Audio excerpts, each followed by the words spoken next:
નમસ્કાર દર્શક મિત્રો, હું છું રૂપલ લોણીચિયા. સંપૂર્ણ ન્યૂઝમાં આપનું સ્વાગત છે. બનાસકાંઠા જિલ્લાના દાંતીવાડા તાલુકાના ઓઢવા ગામમાં ફાયરિંગની ઘટના સામે આવી છે. જૂની અદાવતમાં એક શખ્સે જાહેરમાં બંદૂક સાથે ફરીને હવામાં ફાયરિંગ કર્યું છે, જેનો વિડીયો સોશિયલ મીડિયામાં વાયરલ થયો છે. ફાયરિંગ કરનાર આ શખ્સ ગામના સરપંચ હોવાનો વિડીયો ઉતારનાર બોલી રહ્યો છે. પોલીસે આ મામલે તપાસ હાથ ધરી છે.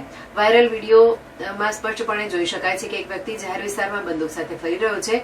વિડીયોમાં તે હવામાં ફાયરિંગ કરતો પણ જોવા મળી રહ્યો છે. સ્થાનિક લોકોના જણાવ્યા અનુસાર આ બંદૂક સાથે ફરતો વ્યક્તિ ગામના સરપંચ જ છે. આ ઘટના ચૂંટણીની જૂની અદાવતના કારણે બની હોવાનું મનાય છે. વિડીયો વાયરલ થતા સમગ્ર મામલાની જાણ પોલીસને થઈ હતી. પોલીસ તરત જ ઘટના સ્થળે પહોંચી ગઈ હતી. હાલ પોલીસે આ સમગ્ર મામલે તપાસ શરૂ કરી છે. જાહેર વિસ્તારમાં શસ્ત્ર સાથે ફરવું અને ફાયરિંગ કરવું ગુનાહિત કૃત્ય હોવાથી પોલીસ આ મામલે કડક કાર્યવાહી કરી શકે છે.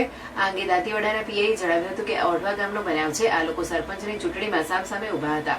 તે લોકો વચ્ચે જૂની અદાવત હતી, જેનો વિડીયો વાયરલ થયો છે. અમે તે લોકોને બોલાવ્યા છે, પણ હજુ સુધી ફરિયાદ માટે એ લોકો આવ્યા નથી.